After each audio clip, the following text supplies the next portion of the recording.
15 ದಿನಗಳಿಂದ ಕಾವೇರಿ 2.0 ತಂತ್ರಾಂಶದಲ್ಲಿ ಸಮಸ್ಯೆ ಉಂಟಾಗಿದೆ. ಪರಿಣಾಮ ರಾಜ್ಯದ 252 ಉಪನೋಂದಣಿ ಕಚೇರಿಗಳಲ್ಲಿ ಆಸ್ತಿ ನೋಂದಣಿ ಪ್ರಕ್ರಿಯೆನೇ ಆಗ್ತಿಲ್ಲ. ಇಸಿ ಪಡೆಯೋಕೆ ಜನ ಪರದಾಡ್ತಾ ಇದ್ದಾರೆ. ಉಪನೋಂದಣಿ ಕಚೇರಿಗಳಲ್ಲಂತೂ ಕಾವೇರಿ ಪೋರ್ಟಲ್ ಲಾಗಿನ್ನೇ ಆಗ್ತಿಲ್ವಂತೆ. ದಾಖಲೆಗಳು ಅಪ್ಲೋಡ್ ಆಗ್ತಿಲ್ಲ. ಅಪ್ಲೋಡ್ ಆಗಿರೋ ದಾಖಲೆಗಳನ್ನು ನೋಂದಣಿ ಆಗ್ತಿಲ್ಲ. ಹೀಗಾಗಿ ಜನ ಹೈರಾಣ ಹೋಗ್ಬಿಟ್ಟಿದ್ದಾರೆ. ನಿತ್ಯವೂ ಸಬ್ ರಿಜಿಸ್ಟರ್ ಕಚೇರಿಗೆ ಹೋಗ್ತಾ ಇದ್ದಾರೆ, ಕೆಲಸ ಆಗ್ತಿಲ್ಲ, ಬರ್ತಾ ಇದ್ದಾರೆ. ಇದನ್ನು ಖಂಡಿಸಿ ದಾವಣಗೆರೆಯಲ್ಲಿ ಬಿಜೆಪಿ ಘಟಕ ಪ್ರತಿಭಟನೆಯನ್ನ ಮಾಡಿದೆ. ಈ ಖಾತಾಗೆ ಕೊನೆಯ ದಿನಾಂಕ ನಿಗದಿಯಾದ ದಿನದಿಂದಲೂ ಕೂಡ ಸರ್ವರ್ ಸಮಸ್ಯೆ ಹೆಚ್ಚಾಗಿದೆ. ಸರ್ಕಾರ ಯಾವುದೇ ಪರಿಹಾರವನ್ನು ಕಂಡುಕೊಂಡಿಲ್ಲ. ತಂತ್ರಾಂಶ ನಿರ್ವಹಣಾ ಸಂಸ್ಥೆಗೆ 460 ಕೋಟಿ ಬಾಕಿ ಹಣ ಬಿಡುಗಡೆನೆ ಮಾಡಿಲ್ವಂತೆ. ಹಾಗಾಗಿ ಈ ಸಮಸ್ಯೆ ಉದ್ಭವವಾಗಿದೆ ಅಂತಿದ್ದಾರೆ. ಆಯ್ತು, ಮಂದಿ ಸರ್ವರ್ದು ಆಲ್ಮೋಸ್ಟ್ ಇಸಿದು 1 ಮಂತ್ ಆಗೋಗಿದೆ. ಇಸಿ ಅಪ್ಲೈ ಮಾಡೋಕ್ಕಾಗ್ತಾಯಿಲ್ಲ, ಇಸಿ ಬರ್ತಾ ಇಲ್ಲ. ಬರೀ ಇಸಿ ಅಂದರೆ ಇದೊಂದೇ ಪ್ರಾಬ್ಲಮ್ ಅಲ್ಲ, ಬ್ಯಾಂಕಿಂಗ್ ಪ್ರಾಬ್ಲಮ್ ಆಗುತ್ತೆ. ಅವ್ರು ಡಿಸ್ಪೋಸ್ ಮಾಡಲ್ಲ ಲೋನು, ಕಸ್ಟಮರ್ ಸ್ಟ್ರಕ್ ಆಗಿರುತ್ತೆ, ಅವ್ರ ಕಮಿಟ್ಮೆಂಟ್. ಏನಾಯ್ತು ಈಗ? ಬೇಗ ಗೌರ್ಮೆಂಟ್ ಎಚ್ಚೆತ್ಕೊಳ್ಳಲ್ಲ. ಯಾಕೆ ಸರ್? ಯಾಕೆ ಎಚ್ಚೆತ್ಕೋಬೇಕು? ಅಲ್ಲ ಸರ್, ಜನ ಈ ರೀತಿಯಾಗಿ ನೋಂದಣಿ ಕತ್ತಿ ಆಯ್ತು, ಸತ್ಕೊಳ್ಳಿ. ಅಲ್ಲ, ನೋಂದಣಿ ದೊಡ್ದಿದ್ರೆ ಇನ್ನು 2 ತಿಂಗಳು ಬಿಟ್ಕೊಂಡು ಬಂದಾಗ ರಿಜಿಸ್ಟರ್ ಮಾಡ್ಕೊತೀರಿ. ಎಲ್ಲೋಗ್ತೀರಿ? ಇವತ್ತು ದುಡ್ಡು ಕಡಿಮೆ ಆಗಿದೆ, ರಿಜಿಸ್ಟ್ರೇಷನ್ ಬರುತ್ತೆ. ಎಲ್ಲಿ ಹೋಗ್ತೀರಿ? ಸರ್ಕಾರ ಬೇರೆಗೌಡರು ಕೇಳಬೇಕು ಯಾರು ಒಬ್ರು ಇದನ್ನ. 460 ಕೋಟಿ ನೀವು ಉಳಿಸ್ಕೊಂಡಿರೋದೇ ನಿಜ ಆದರೆ what we say? The revenue minister must answer this. ಸುಮ್ಮನೆ ಎಲ್ಲೋ ಕುತ್ಕೊಂಡು ನೀವು ಇಷ್ಟ ಬಂದಂಗೆ ಏನೋ ಹೇಳ್ಬಿಡೋದಲ್ಲ, ಯಾವನ ಕೈಲೋ ಹೇಳಿಸ್ಬಿಡೋದಲ್ಲ. ಇಲ್ಲಿ ಆನ್ಸರ್ ಮಾಡಿ ಇದಕ್ಕೆ. ಕಾವೇರಿ ಅಂದಮೇಲೆ ಸಮಸ್ಯೆ ಇರಲೇಬೇಕಲ್ಲ. ಅದೇ ಕಾವೇರಿ ಸಮಸ್ಯೆ. ಆ ಕಾವೇರಿನೇ ಸಾಲ್ವ್ ಆಗ್ತಿಲ್ಲ, ಇನ್ಯಾವುದು ಈ ಉಪಕಾವೇರಿ ಇದು ಹೇಳಬೇಕು ಉತ್ತರ. ಇಲ್ಲ ಚೀಫ್ ಮಿನಿಸ್ಟರ್ ಆನ್ಸರ್ ಮಾಡಿ.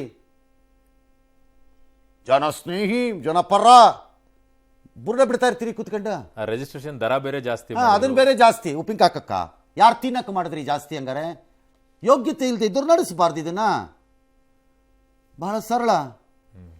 ಇದಕ್ಕೆಲ್ಲ ಜನ ಯುನೈಟ್ ಆಗಲ್ಲ, ಅದಕ್ಕೆ ಅವ್ರು ಸುಮ್ಮನಿರ್ತಾರೆ.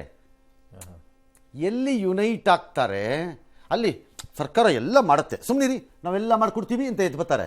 ಎಲ್ಲಿ ಯುನೈಟ್ ಆಗಲ್ಲ ಜನ, ಅಲ್ಲಿ ನಮಗೇನು ಗೊತ್ತೇ ಇಲ್ಲ ಅನ್ನೋ ಹತ್ರ ಓಡಾಡ್ತಿರ್ತಾರೆ ಪೌಡರ್ ಹಾಕೊಂಡು. ಎಸ್, ನಿಮಗೂ ಕಾದಿದೆ ನೋಡ್ರಿ. ಆ BJPಯ ಜಾತಕದಲ್ಲಿ ಅಬಾಬ್ ಅವರು ನಿಮ್ಮನ್ನೇ ಅಧಿಕಾರದಲ್ಲಿ ಇಡಬೇಕು ಅಂತ ಟ್ರೈ ಮಾಡ್ತಾರೆ. ನೀವು ಹೆಂಗಾದ್ರೂ ಮಾಡಿ ಅವ್ರನ್ನ ಅಧಿಕಾರಕ್ಕೆ ತರಬೇಕು ಅಂತ ಟ್ರೈ ಮಾಡ್ತೀರಿ. ಜನನ ರೊಚ್ಚಿಗೆಪ್ಸಿ ಏನರಪ್ಪ ನಿಮ್ಮಿಬ್ಬರದು ಅಡ್ಜಸ್ಟ್ಮೆಂಟು. ಅಬಾಬಾಬಾ, ಯಾವ ಕಾಲದಲ್ಲಿ ಅಣ್ಣ ತಮ್ಮಂದ್ರೆ ಆಗ್ಬಿಟ್ಟಿದ್ರು. Tom and Jerry sir.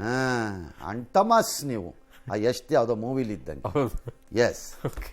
ರಾಜ್ಯದಲ್ಲಿ ಮೈಕ್ರೋ ಫೈನಾನ್ಸ್ ಕಂಪನಿಗಳ ಕಿರುಕುಳಕ್ಕೆ ಸಾಲಗಾರರು ಬೇಸತ್ತಿದ್ದಾರೆ. ಇದರ ನಡುವೆಯೇ ಈಗ ರಾಷ್ಟ್ರೀಕೃತ ಬ್ಯಾಂಕ್ಗಳು ಜನರಿಗೆ ಸೇರಿರುವಂತಹ ಸರ್ಕಾರಿ ಯೋಜನೆಗಳ ಹಣಕ್ಕೆ ಕೊಕ್ಕೆ ಹಾಕೋದಕ್ಕೆ ಪ್ರಯತ್ನ ನಡೆಸಿದೆ. ಇದು ಕೂಡ ಈಗ ಬೆಳಕಿಗೆ ಬಂದಿದೆ. ಗೃಹಲಕ್ಷ್ಮಿ ಪಡಿತರ ಹಣ, ವೃದ್ಧಾಪ್ಯ ವೇತನ, ಕೃಷಿ ಸಮ್ಮಾನ್ ಯೋಜನೆಯ ಹಣವನ್ನು ರಾಷ್ಟ್ರೀಕೃತ ಬ್ಯಾಂಕ್ಗಳು ಸಾಲದ ಖಾತೆಗೆ ವರ್ಗಾವಣೆ ಮಾಡಿದ್ದಾರೆ. ಕ್ರಮ ತಗೊಂಡಿದ್ದಾರಂತೆ. ಯಾವ್ದೋ ರೌಡಿಗಳನ್ನು ಪೊಲೀಸ್ನವರು ಬಂಧಿಸಿದಾರಂತೆ, ಮೀಟರ್ ಬಡ್ಡಿ ನಡೆಸ್ತಿದ್ದವರು. ಬೇಸಿಕಲಿ ಕಾನೂನು ಪ್ರಕಾರದಲ್ಲಿ ಈ ಹಣನ ವಶಪಡಿಸ್ಕೊಳ್ಳೋ ಹಂಗಿಲ್ಲ. PF, ಹೌದು, ಈ ಥರದ ಪೆನ್ಷನ್ ಅದೆಲ್ಲ ತೊಗೊಳಕ್ಕೆ ಬರಲ್ಲ ಅವರು. ಹಾಗಾಗಿ ರಾಷ್ಟ್ರೀಕೃತ ಬ್ಯಾಂಕ್ ನಡೆಸ್ತಿದ್ದವ್ರಿಗೆ ಆ ಕಾನೂನು ಗೊತ್ತಿರಬೇಕು. ಬಟ್ ಹಿಂದೆನೂ ಇದಾಗಿದೆ ಸರ್. ಹಿಂದೆನೂ ವಾರ್ನಿಂಗ್ ಒಂದ್ಸಲ ಮಾಡಿದ್ದಾರೆ. ಅದಾಗಿಯೂ ಕೂಡ ಇವ್ರು ಯಾಕೆ ಈ ರೀತಿ ವರ್ತನೆ ಮಾಡ್ತಾರೆ? ಕೇಸ್ ಹಾಕ್ಬಿಟ್ಟು ಮ್ಯಾನೇಜರ್ನ ಅರೆಸ್ಟ್ ಮಾಡಬೇಕು. ಮೇಡಮ್ DC ಯಾರೋ ಭಾಳ ಆಕ್ಟಿವ್ ಆಗಿ ಕೆಲಸ ಮಾಡಿದ್ದಾರೆ. ಕಂಗ್ರ್ಯಾಚುಲೇಷನ್ಸ್ ಮೇಡಮ್ ನಿಮಗೆ. ಅಂದರೆ ತಾವು ರೆಸ್ಪಾಂಡ್ ಮಾಡಿದ್ದೀರಿ ಇನ್ನಕ್ಕೆ ನಾನು ಹೇಳ್ತಿರೋದು. ನೆಕ್ಸ್ಟ್ ಅವ್ರು ಕಂಟಿನ್ಯೂ ಮಾಡಿದ್ರೆ ಮೇಡಮ್ SP-ಗೆ ಹೇಳ್ಬಿಟ್ಟು ಸುವಮೋಟೋ ಕೇಸ್ ತೊಗೊಂಡ್ಬಿಟ್ಟು ಅರೆಸ್ಟ್ ಮಾಡಿ ಮ್ಯಾನೇಜರ್ನ. ಅಷ್ಟೇ. ನೋಡೋಣ ಏನು ಮಾಡ್ತಾರ ಮ್ಯಾನೇಜರ್, ನೋಡೇ ಬಿಡೋಣ ಆಗ. ಎಸ್.